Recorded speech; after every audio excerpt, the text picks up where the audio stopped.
Brian, if you're watching this, my guy, I want you to know, I hope your parents know what you're doing. And if you actually retired them, I guarantee you they would not be happy if they found out about what you're doing because they seem like lovely people. And how dare you? How dare you lie to them, man? Because if they only knew the truth, they would not be proud.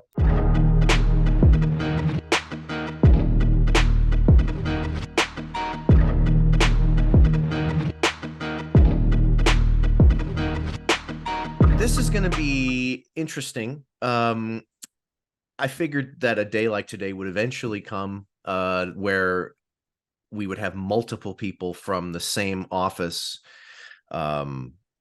speaking out about their experiences. I know that we did one a couple years ago where we had two. Today we have four. All of you very recently, within the past couple weeks, for a couple of you, left an office in Louisville, Kentucky called Royal Connections. And we did one video about Royal Connections earlier this year. Chesney, I spoke to her for quite a while, and she offered some pretty horrifying details about what is going on in that office. And just the fact that we have not one, but four of you who want to share your experiences here today tells me that there's probably some credence to her. I mean, I had no reason to doubt what she said, but now it seems like, okay, we're going to hear some other stories tonight. So just quickly, would you mind saying a little bit about, why are we here tonight? Why do you all four feel so strongly about this that you wanted to gather and share things that you probably don't really want to remember? Yeah, I feel like, for me anyway, I was completely taken out of left field by all of this. I didn't catch any red flags, no nothing. I put in so much hard work. I lost so much weight. I was so stressed out without even realizing it because they're so good at putting a blanket over it and making it all seem happy and like it's fun games and positivity. Pardon me. Fun games and positivity when it's really not. Um, and I know I wasted a lot of time, energy, and money at this place, and I just really don't want other people to be infected by a place like this personally. I feel very similar to you. I also feel very lied to, cheated out. Yeah. Like they really put up this big old front and was like, it's great, it's all these different things, and then you go and you're like, hey, this is kind of weird. This is kind of weird. And then you just learn more and more, and it's like, whoa, This is not good. this is exactly the opposite of the reason I joined, got this job started. Yeah. So I'm also concerned that it's not, for me, a huge thing was they tell us we're helping kids, and I can't say 100%. I have no clue where it's going, but that also is questionable. It's concerning that you hop on the web page and half of the time you click on the stuff that says no results found. The stuff that they tell us to say to people doesn't add up to what you find on the web page, and there's so many kids out there that actually do need help. And if we're blatantly lying and taking people's money and lying to those people, that just makes me really sick. And they change what they say. They tell us to just tell people what they want to hear. Yeah. Like if they're not a fan of the police, just tell them it was started by a police officer. That's why it was law enforcement. Yeah. Obviously, everybody has a different story of getting involved in this, and just if you want to briefly share what circumstances led to all of you ending up with Royal Connections. Were you job seeking? What was your situation like? What appealed about this to each of you?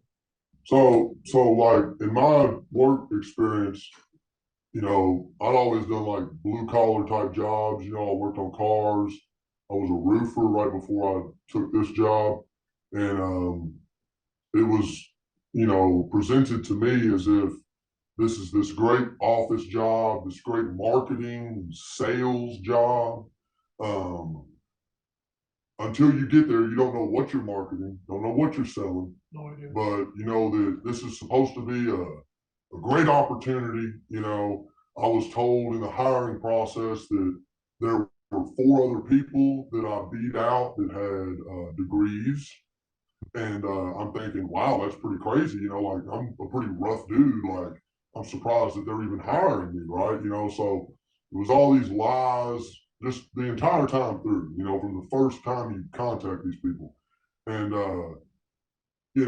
I wanted to go and have this nice, cushy type job, that sounded great, and there was just a lot of red flags really, really fast for me. Like I only worked there for a handful of days, and it kind of became kind of blatantly obvious to me, but yeah, I guess just the promise of this great office job, this great professional environment that was not that way at all, Right. But I can't speak for them, but that's what mine was. I mean, it's about the same. I never actually applied for the job, but I got a call from them like, hey, in regards to your application. I was like, I went back on it. I was applying on Indeed, and so that's probably the avenue that was used. But I had like 60 applications in because I was moving back to Louisville after several years, and didn't pop up there. Oh, whatever.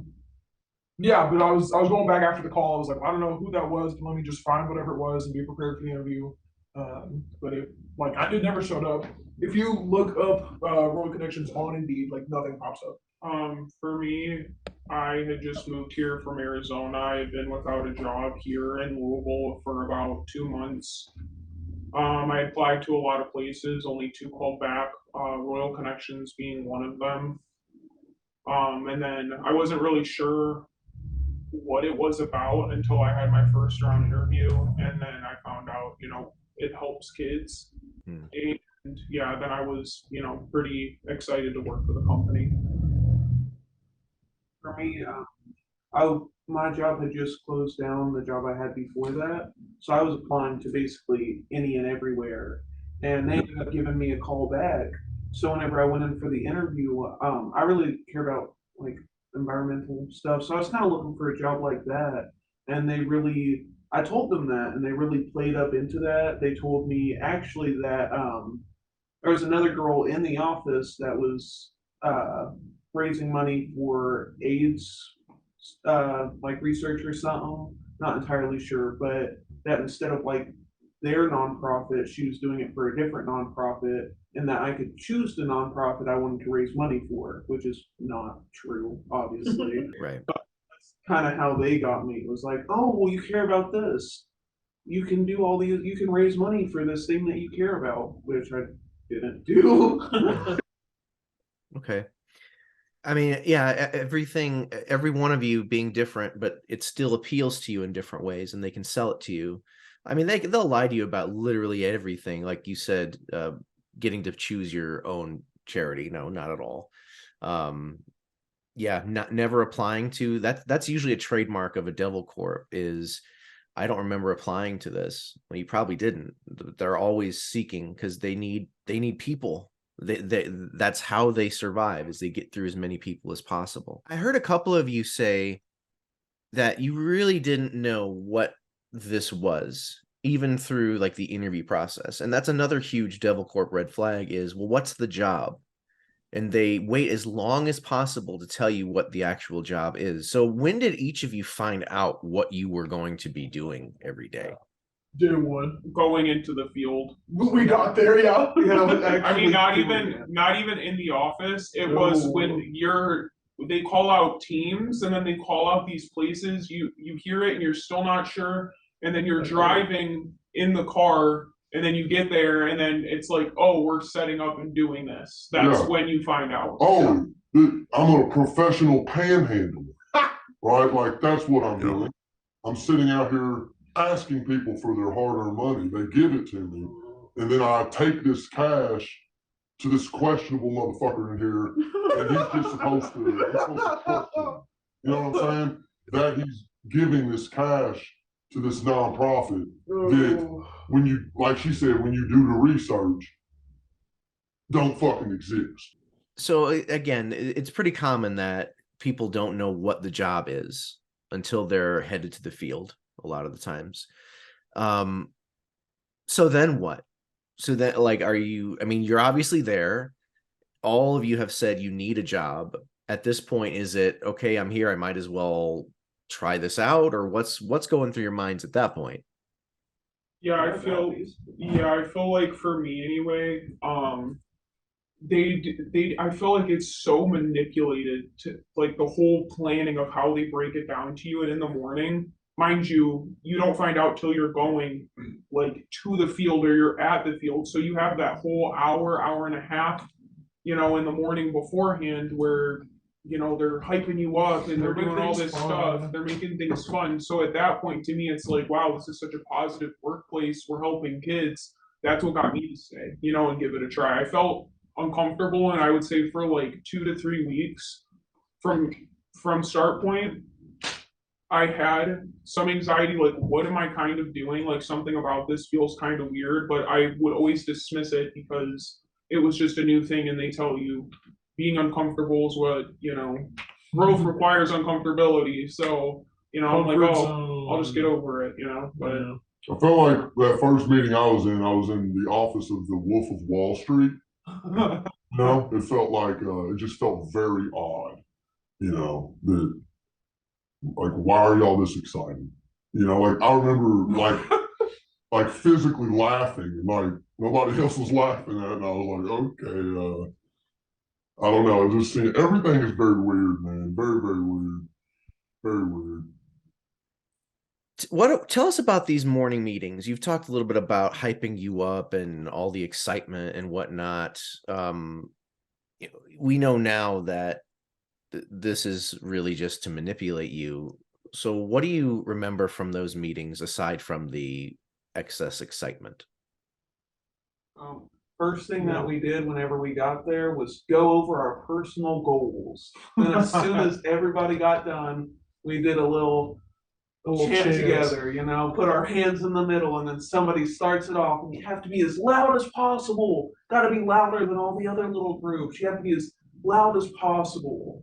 And then they'd go into this other meeting that's just so positive. Oh, it's going to help you. It's going to help you in your life and in the job. If you're not doing well, it's because you didn't pay attention to that meeting. And then we practice our little pitch to get people to buy stuff. And then we go into another meeting about mentality or opportunity, growth. We had like what two opportunity meetings in a week. Yeah, like, and it'd be the same thing. Like I was there for maybe a month or two. I was there for 2 months. Repeat meetings. And yeah, I think I saw like the same meeting at least 5 times in the span of 2 months. Every single meeting that they had, I saw it again and again and again. Yeah. And that's whenever I was kind of like, why? This isn't new. Yeah. Yeah. Like going in there my first day being like, oh, how long have you been here? I'm thinking everybody's been here for a year, 2 years, 5 years. 3 days. Oh, I started yesterday. Right. I've been here for 2 weeks. Like, I don't know. Yeah, I mean, there was a point where I was like, man, this job is exhausting. I'm not really a people person. I'm not, maybe I need to find some, and then the morning meeting would be like, oh, well, we're having fun though. It's good people. We're doing good stuff. Okay, I'm back. Like, that's how they used it. Or like this is get you back in the little line, I guess. I don't know. And then occasionally we'd play like games in the mornings instead of the meetings. Or there'd be like Challenge Friday. Challenge Friday. You challenge somebody in the office and see if you can make more money than them. Yeah, I feel like too. I know for me personally, I grew there pretty quick, and towards the end of when I worked there, they would parade me around almost every single fucking day, like in that office. I mean, maybe even in the beginning a little bit, but really towards the end a lot, just like, oh, look at her, if you want to do great, go speak to her, and it was like every day like the same things. Oh, if you want to go to Texas, or this opportunity dinner on Saturday, it was always something new that they were trying to get you to hook you with, to make you feel like Well, and I did so I got like my systems done in like a week, and like 3 or 4 mornings in a row. They were like, well, now if you want to, this is just an example of how fast you can grow if you want to, but so and so got it done in a week. Just a round of applause, like Very several manipulative. mornings in a row. Yeah. I didn't get mine done very fast because I had already been like weary about it, Yeah. kind of like what's going on. So I kind of just stopped doing my systems. And so they started bribing me like, oh, if you get this system done today, we'll buy you free breakfast. Or if you get this done, we'll give you this. You'll get 35% in the field, just random things. If you grow faster, Yeah. we'll give you this stuff. 2 successful solos, and we'll promote you. That was mine. A couple of you mentioned the word opportunity. So I'm always curious, what was the opportunity? How was the opportunity presented to you? So the opportunity that they would present to us would be like having your own, being an entrepreneur, being financially free, having your own office, being in Brian's position or higher. For me, for the office, but going to Dallas, growing quick, having more free time was some of these things that they would use for us. Really, you get less free time. So Yeah. And So business owner of what? Entrepreneur of what?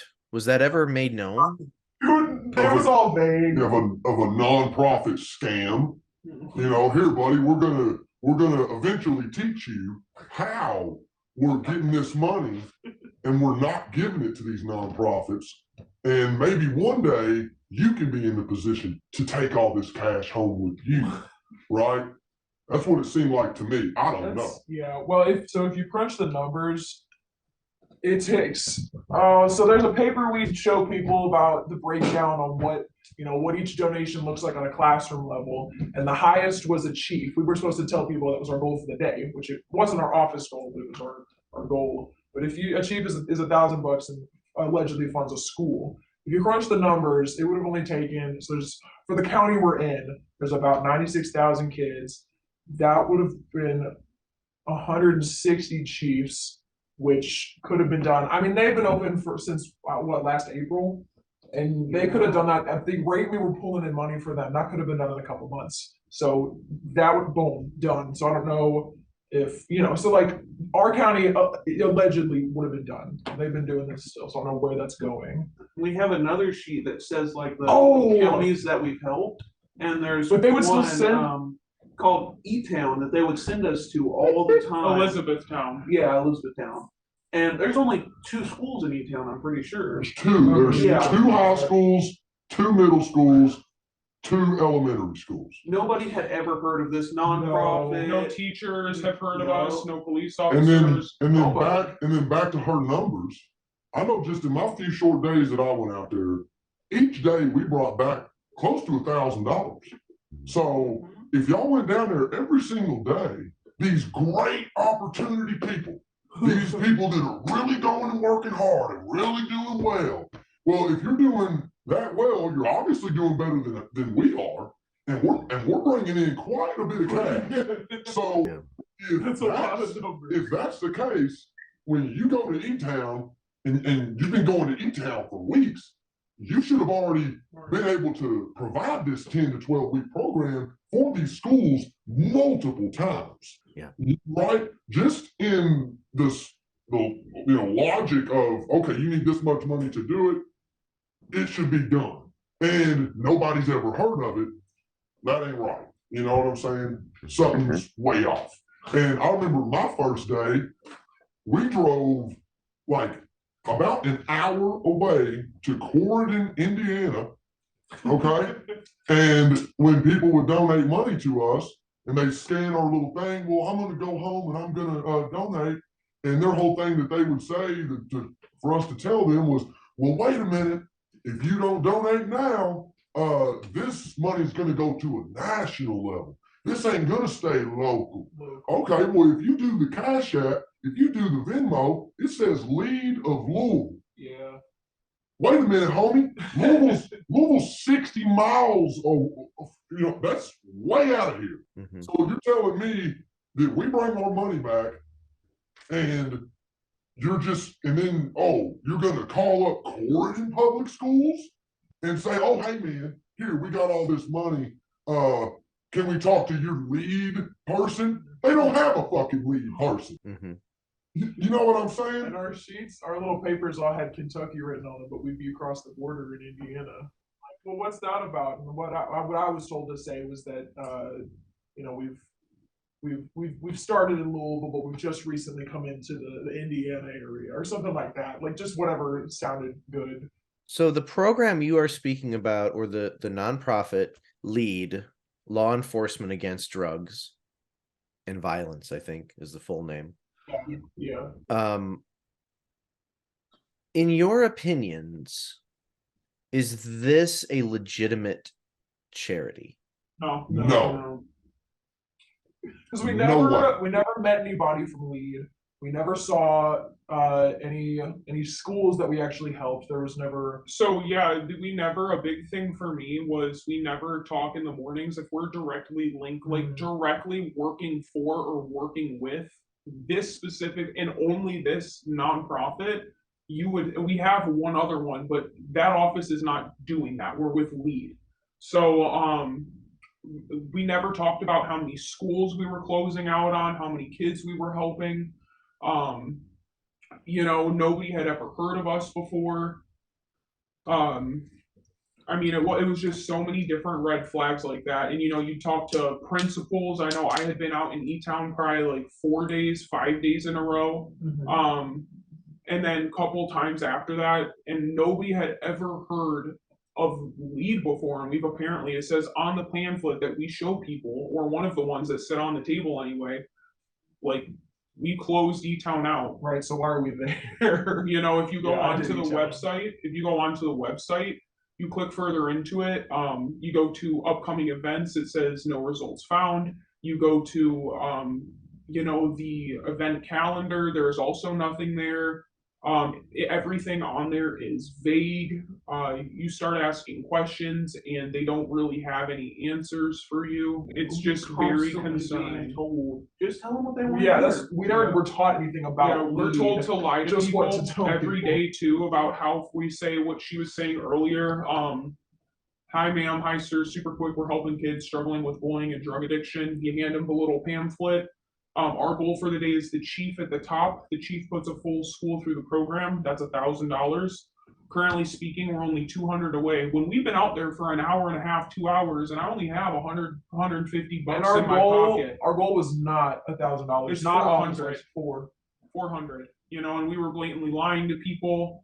I know I had a lot of people that would come up crying. This is not to do with the question you asked, but it just, everything about it was, a lot of blatant red flags, to be completely honest with you.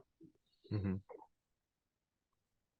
Okay, so when did you start to suspect that the money maybe wasn't going to where you were being trained to say that it was going?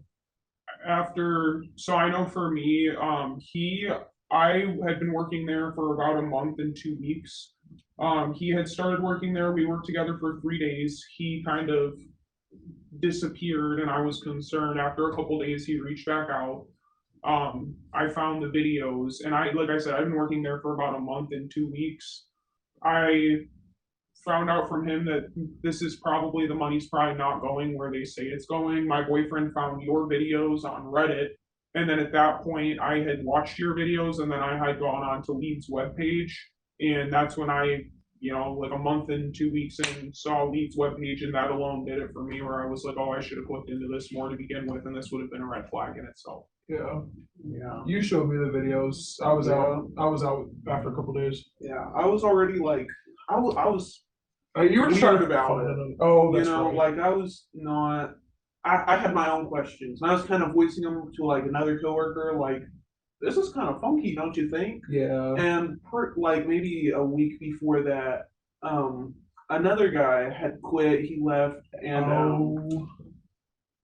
like the leaders, I guess, were talking about how like that first guy that quit, can't believe he would do this to us, can't believe, and I'm like, well, what did he do? He was just gone one day. I don't know. I would say And with then it. Sorry, go ahead. oh, you're good. But he was really good buddies with this other coworker that I was voicing this to, and he ended up showing me like the Reddit post from Chesney and also like some of your videos. So that day I watched your videos while I was out there at that table because I was just like this is a lot to take in, you know? And then shortly after that, like I had already been thinking I gotta get out of here. I need money. And then she ended up starting, not you, but she ended up starting. Yeah. And you know, I clicked with her, and so I ended up showing her the Reddit post and the videos as well.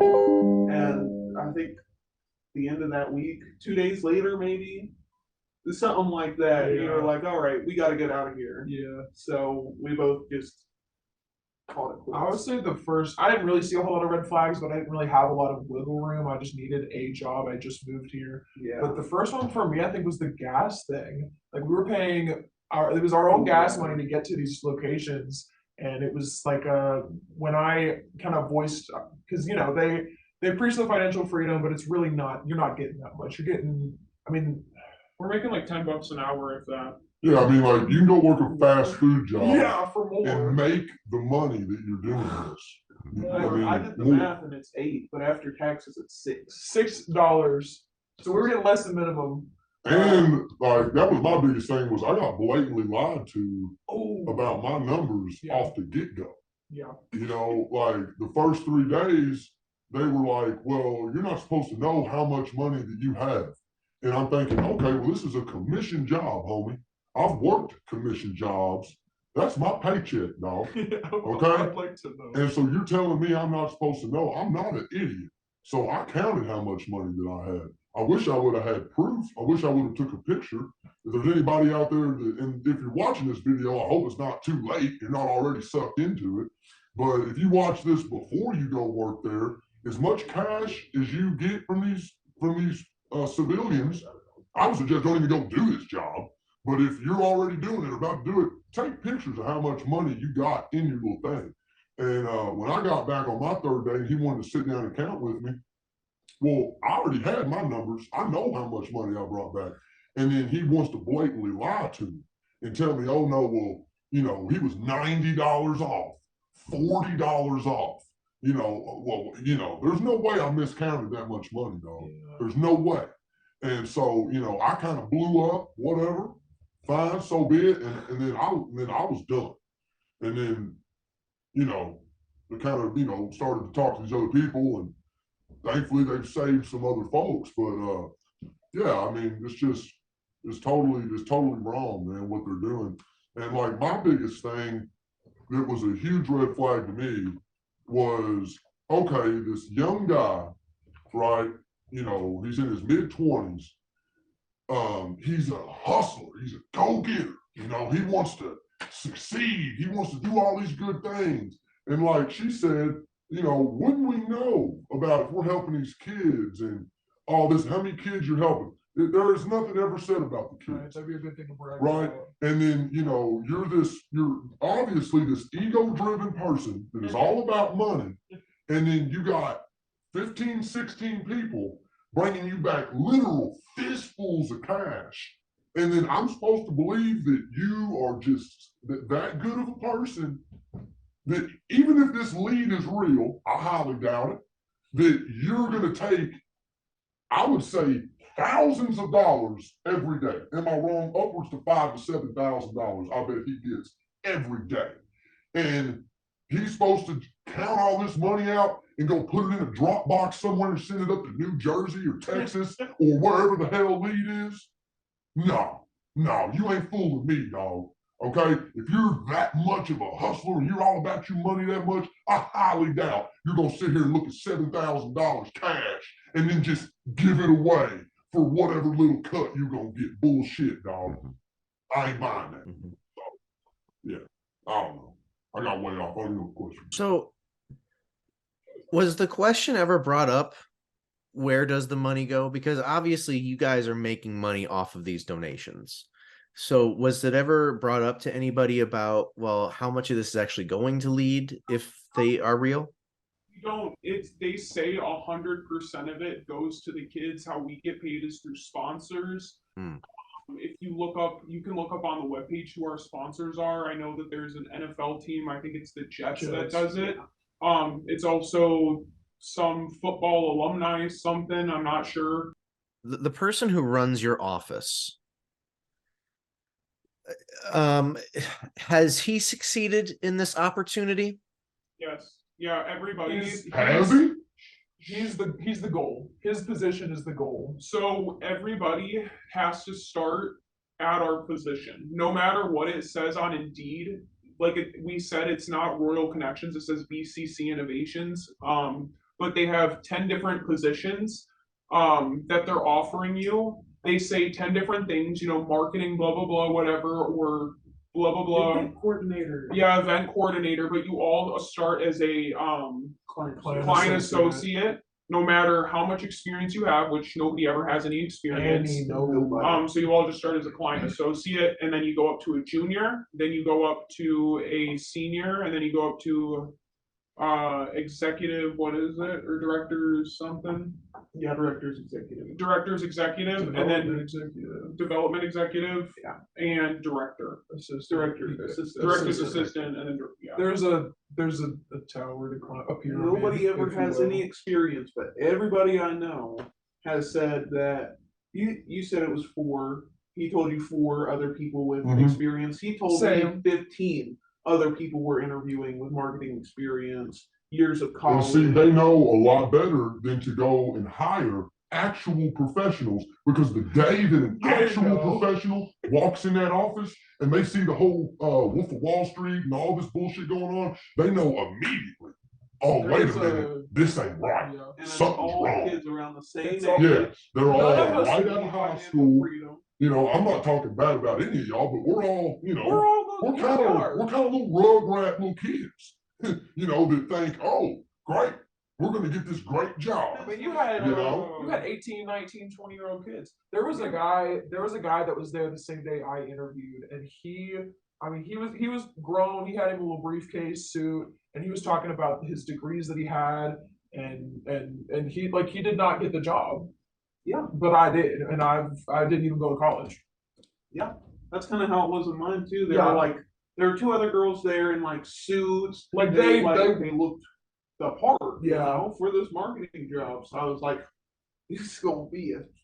I was not expecting to get this call back, and then I did, and I was like, whoa! And then they pump your head up right away. Yeah. Where you seem like you're the perfect fit for us. Yeah, we really like you're gonna do great. Your personality. The person who runs your office, did you ever ask him any questions about, does he at least look the part, or and versus that, is he actually kind of? He wears a nicer suit, but a lot of the time his suit is wrinkly. If you look closely at his shoes, they're very scuffed up. And he only has 3 or 4 suits. Yeah, you'll see the same suit twice in a week, which isn't. I mean, it's not crazy, but still, if you think somebody's making a lot of money, how much he claims to be making, then you would think he would have more than just what he does. Y'all know what kind of was? He's a Toyota, I think. Yeah. how much does he say he makes?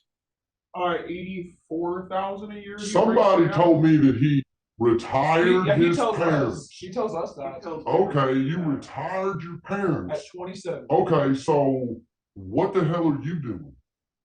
What's retired going yourself. on? Yeah. If you're making that much of it, if you're in here and he's not doing anything, he don't do anything.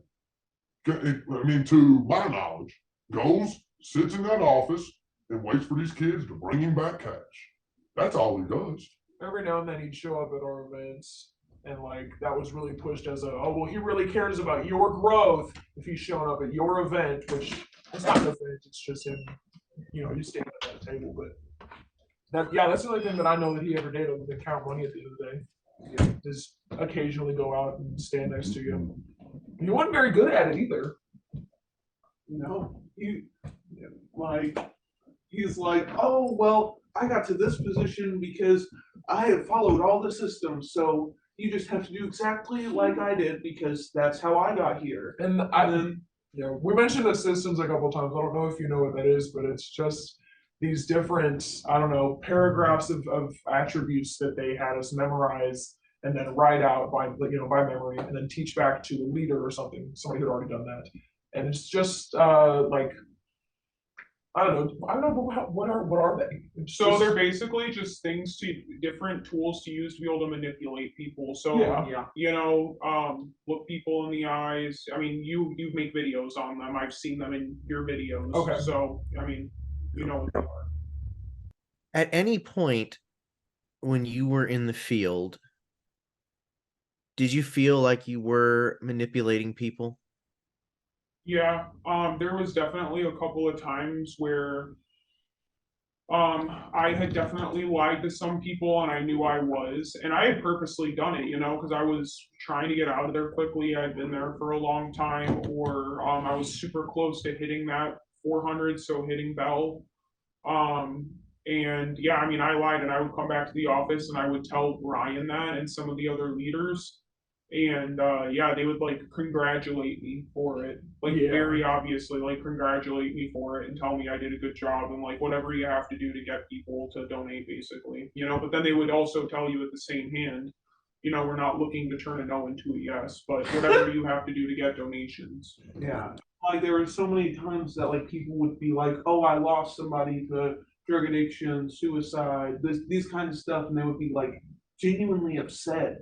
And then I would like basically tell them what they wanted to hear because that's what they tell you to do over and over and over again. And every single time that happened, I just have to like take a break and like, because I would feel so guilty about lying to people. And that's really what made me start like feeling weird about it, I guess. Because I was like, I don't even know the answers to these questions. I'm just saying whatever sounds good because that's what I've been told. But these people are genuinely affected by it. These people have gone through it personally, and I don't even know if I'm even helping out what they think I'm helping out. Okay. I'm I have a name here that I'm gonna say, and I'm curious to know if you've ever heard of this name before, or if you did, when you did. And that name is Universal Events. Yes, I've heard that name before, and that is through your videos, probably like a week and a half, 2 weeks of video, 2 weeks ago. So none of you had ever heard that name prior to seeing it in the video. No. Okay. Obviously, Royal Connections and all these other marketing companies, like they advertise themselves as independently owned and operated, which we know is not true. They're under a parent umbrella, but most recruits never know that. So how was like, did he ever talk to you about like networking or going beyond his goal, and like were there higher ups or anything like that were ever brought into the conversation? We would have a Zoom meeting every Wednesday with people that were from Texas. I believe it was Dallas that were the best office in the building. We would network with them. Okay. Um, and yeah, and then network with each other every single day out in the field. They would do check-ins where your leader would call you around 1 o'clock, around lunchtime, see how you're doing. We were constantly, I mean, I know I was constantly networking. They would also tell you to network with people outside of the office as well. It was very prominent that you had to network. You had to network. If you weren't doing good, it's because you're not networking enough. All of you are out now, even though some of you, I think the longest you were there was a couple months. But how did that process of leaving go? And I'm curious, were you able to get each other to leave, or how did that all happen? So yeah, for those two, I had worked with them for probably like her was 2 weeks, I would say maybe, and then she started during Spirit Week, and then I'm pretty Because sure you left the day after I did. So I just told them that I got another job. It was my dream job, and I just had to go because I didn't want any bad blood. I didn't want to make it weird. I just wanted to get out. That was me. And then Technically, I got fired, but on purpose, if that makes sense. So she left one day, and then the next day I was still there. I went out to my event like normal. I was out there by myself. So the whole day, instead of like pitching people, trying to get money, whatever, I just kept looking for jobs because I knew that was going to be my last day. well, and didn't And they threaten you several times? Like if you didn't make enough money, then they were gonna let you go. Yeah, and they say all the time it's not about the numbers, it's not about the money. But then they threatened me at least 3 or 4 times that, hey, well, I hate to be having this conversation with you, That was good. but I really like you, so that's why it's this conversation and not the other one. So if you don't start bringing your numbers up, we're gonna have to rediscuss this conversation at the end of the week. And he had that conversation with me that Friday. And so I knew that on that Monday, if I brought in no money, I would be fired. So I also was kind of hoping to get unemployment for it. So I was trying to get fired so that I could file for unemployment. I know for him, I mean, for me, I got blatantly lied to about my numbers. I went back up there, confronted him about it, and it was a lot of, beating around the bush and gaslighting me, and would not pay me what he owed me right there. And I basically blew up and told him to fuck off, and that I won't be back. And at that point, I didn't trust really nobody. I thought that, they got this big elaborate scam going, and that, there's probably some other people that are in on this. And so I didn't talk to her for a couple of days because I was like, no, she's probably just as much of a part of this, or however you gotta say that, as he is. So I was like, nah, I ain't talking to none of y'all.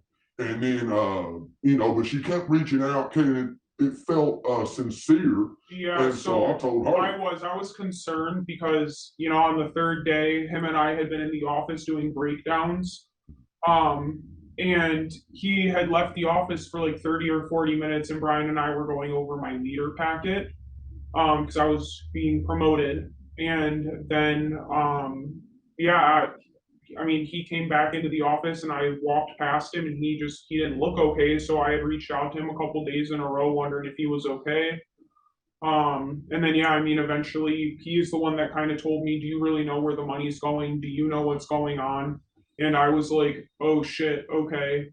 I had worked for that day. So as I was driving out to the event, he had gotten on the phone with me and told me I had finished up that day, was supposed to go to the opportunity dinner with Brian and a few of the leaders.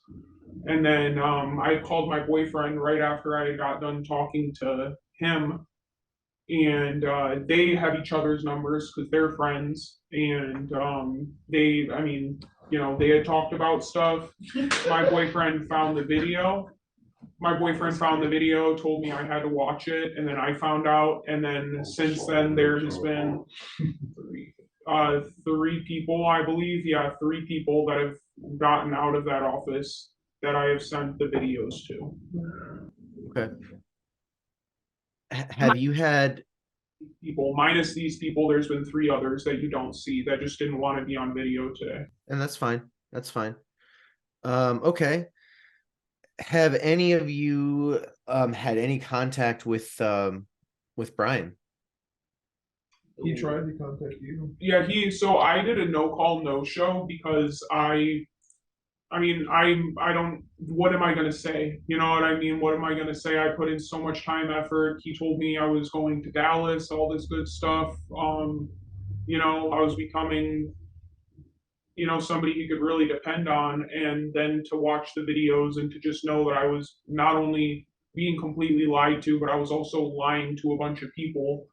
Yeah, I'm not going to waste another breath on you. So I didn't even bother going in, and I just blocked everybody. I know he and a bunch of people had tried to call me, text me. Obviously, I blocked them, and then I got an email from him. But yeah, I've never responded. I haven't tried to talk to him. Did you guys go over how he would like put you on this trophy case? Yeah. Yeah. Okay. That seems to be a pattern I don't know if it's something he does just with females or I wouldn't say he does it just with females, not Brian anyway. He does it with people in general that really like, I mean, put blood, sweat, and tears into it. People that are willing to be out there every night until 9 o'clock, 10 o'clock at night. It takes it. People that consume themselves with it. And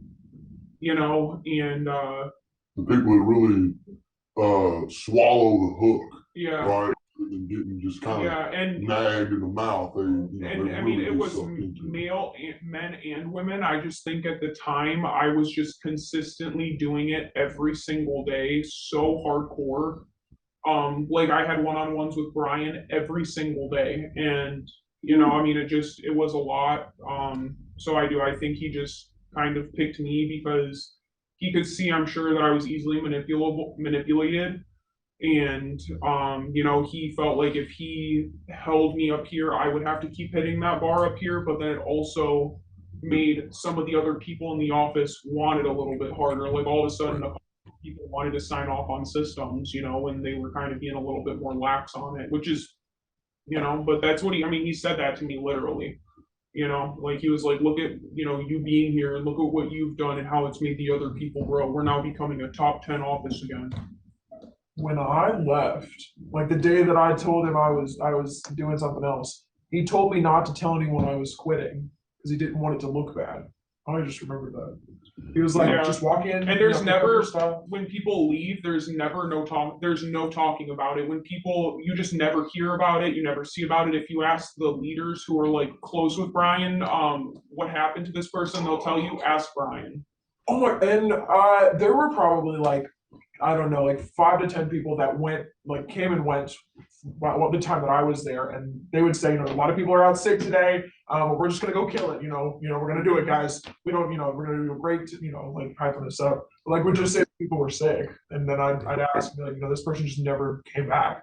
Yeah, that's what I was told too. Yeah. We're just weeding out the weak. That's what I always heard.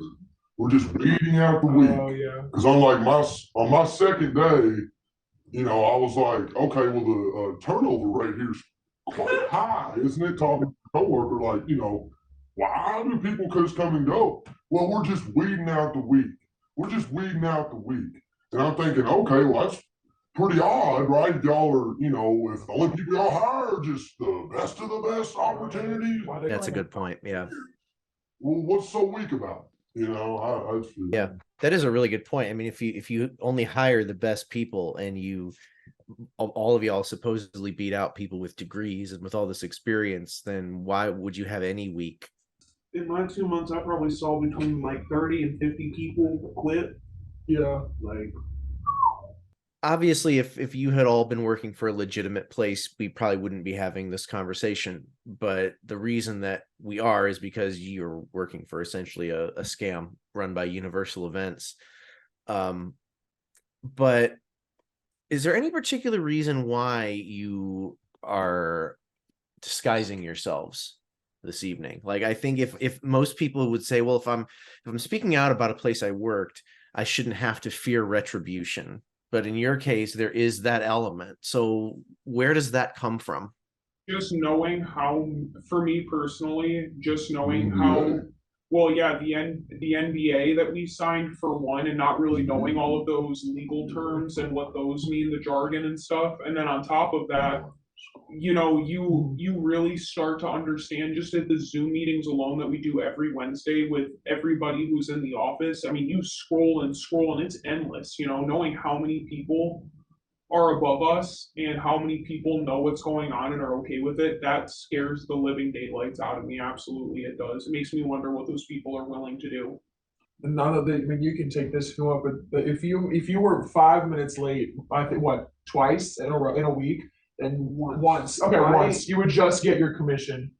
But that only ever added up to, I mean that happened to you. Yeah, $400. I had to take the bus every day because it was a bit away from my house. I don't drive, so I had to take the bus every day. But if I missed one bus, the next one came 30 minutes later. So I would be about between 5 to 15 minutes late if I missed the bus. And if I missed the bus once, I would not get I would only get commissions. I wouldn't get the base pay.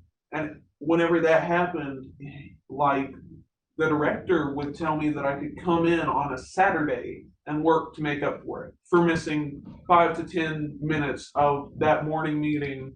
You can come in for a whole nother day to get your base pay. That happened to me once. I had fallen out of a tree a weekend before, whatever, it happened. But I was out. I still went into the field the next day, and I was not feeling good. And they sent me home, and were like, but in order to make up for that half of the day that I had missed after being sent home, like not, I didn't choose to go. They're like, no, you need to go so you can, be rested for tomorrow, whatever.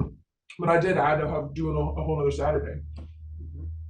But what's funny though is like they're picky and choosy with people. So if they really like you, or you really like give them everything you got, they're going to give you more leeway on stuff versus and do more for you. If Brian likes you, because either he just likes you as a person, or if you're doing a lot for the company, he's going to give you more leeway. He's going to do more favors for you versus the opposite. He does not treat everybody the same. There is definitely people who are favorited. Yeah.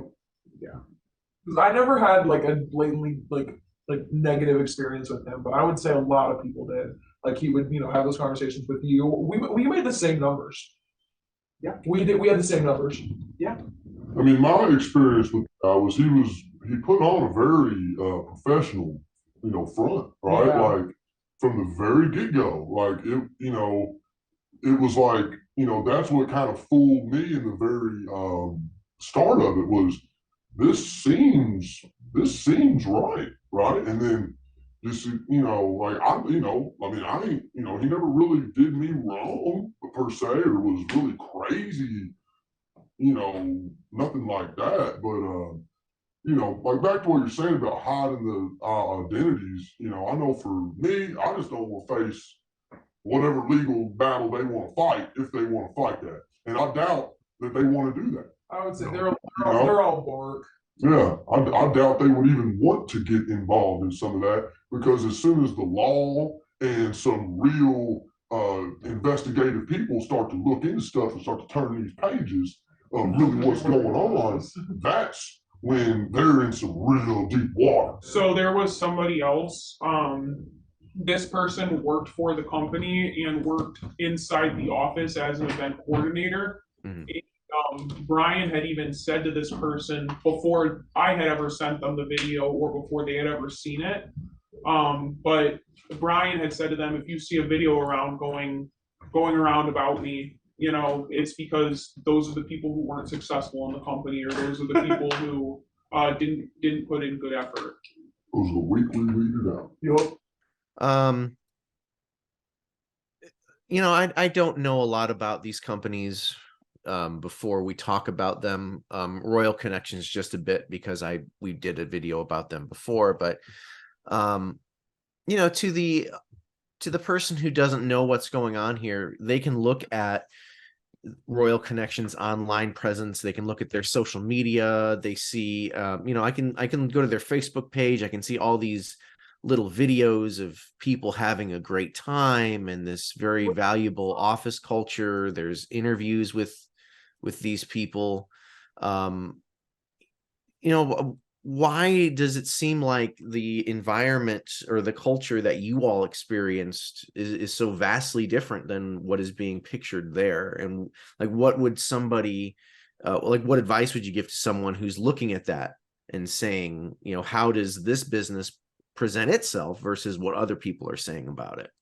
So like any other social media thing that you look at, right? Yeah. You go look at somebody's personal Instagram or Facebook or whatever. They ain't gonna sit on there and tell you, man, I barely made rent this month, right? Or I'm barely eating this month. No, man, that's when they're sitting in their brand new car.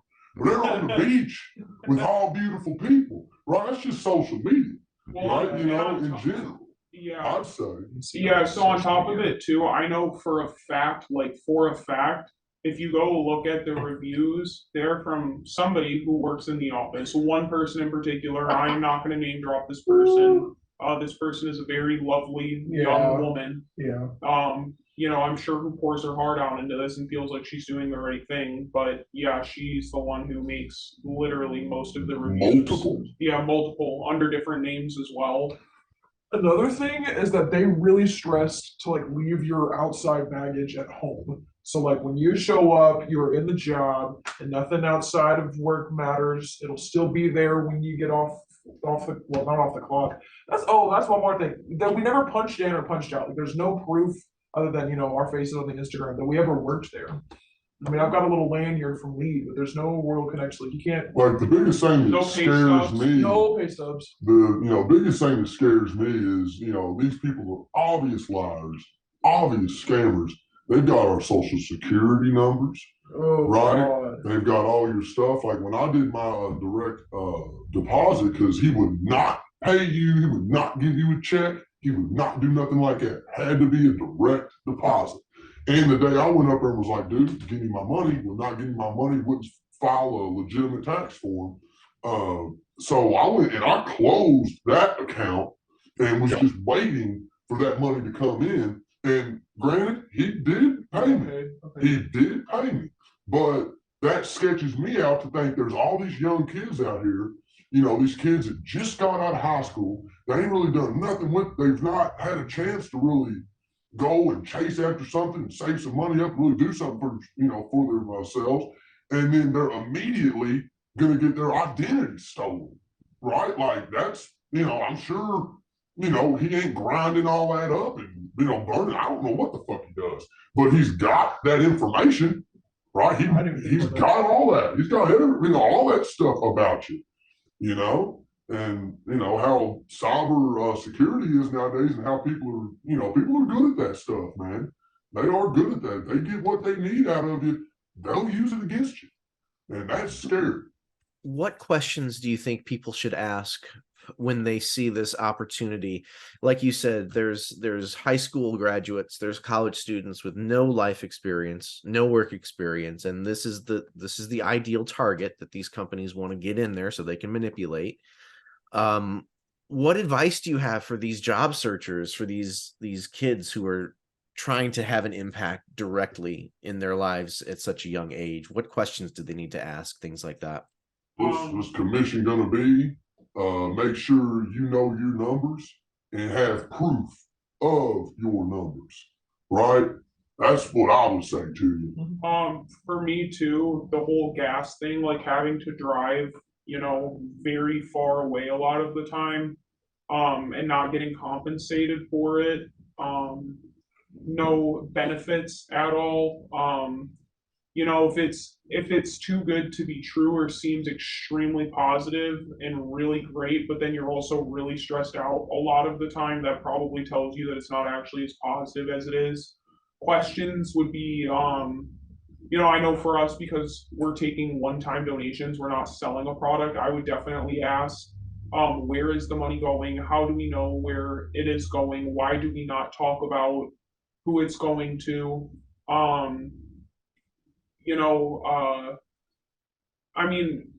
lot of it's just so unfair that I feel like the more you sit back and look at it, everything contradicts itself. It's all a bunch of lies. I would really just say be vigilant, pay attention, don't just believe what they tell you. If you get any signs of even a beige flag, a yellow flag, listen to it. Listen to it. You know what I mean? Because I had very faint flags, not red, they were very faint, but I quickly ignored them and come to find out all of this stuff.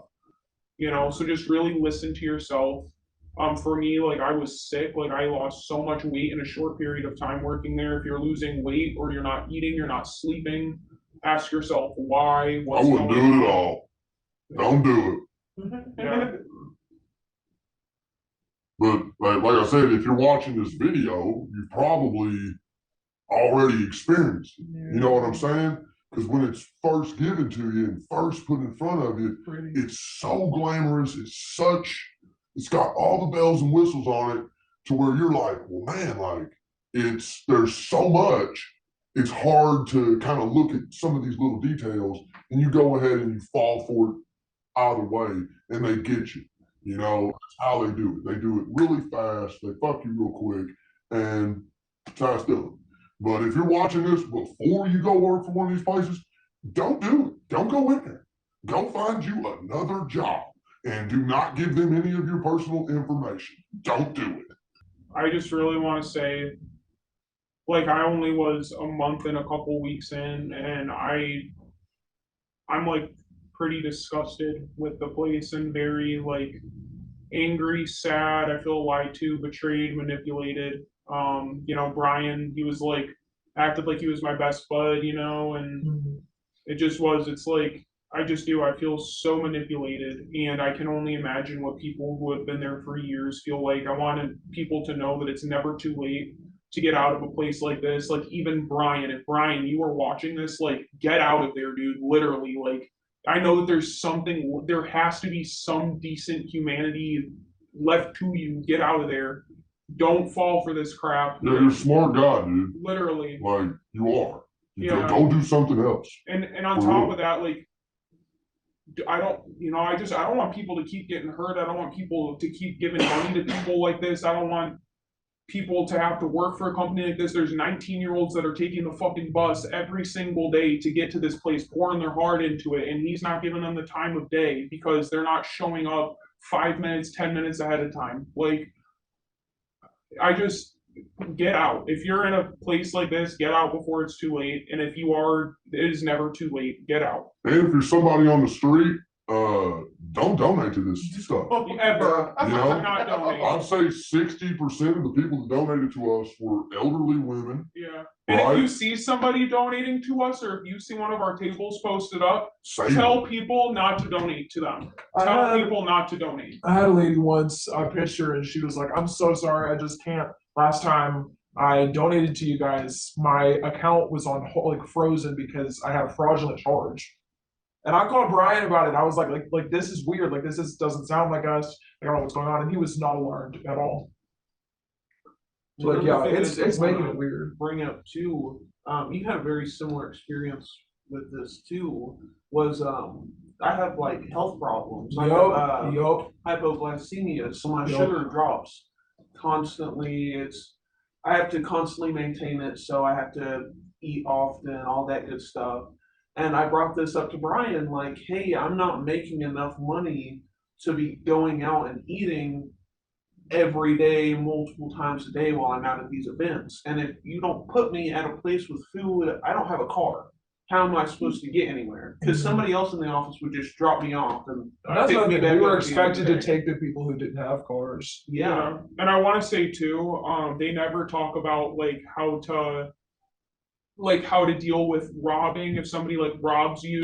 Which would be so easy to Yeah. do. We just have a little pouch Full of of all this hundreds of dollars. cash. And I know. sometimes there's 3 of us out in front of a Walmart or a Kroger, Don't even talk about that. but I'm telling you. there's 3 They'll of get us. on you There'll there. be 3 of us who will have sacks full of $400, and we could easily get robbed. They never tell you if somebody ever has been, what to do if you are.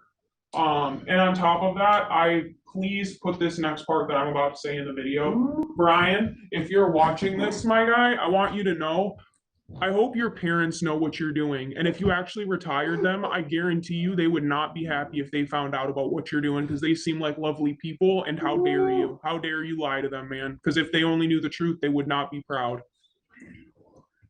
Fridge.